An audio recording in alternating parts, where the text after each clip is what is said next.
Hello friends, welcome to my channel, and here I'm gonna show you how to invite your friend to a room where you're a listener or speaker in the room.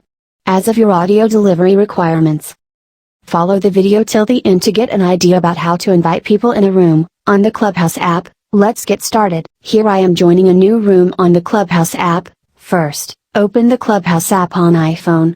Tap on room that you want to join. Once you are in a room, tap on the plus sign from the bottom right corner of the screen. And tap on the people profile that you are following in a room.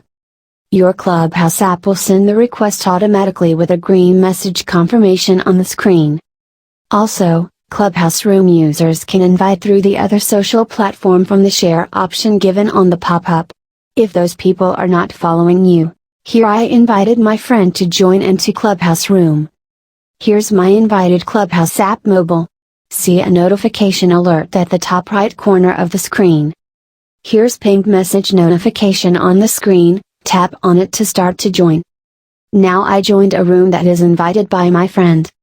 That's it. Hope you get the important tips and settings in this video, so thumbs up and subscribe for more updates. Also, comment on me to get more help from us.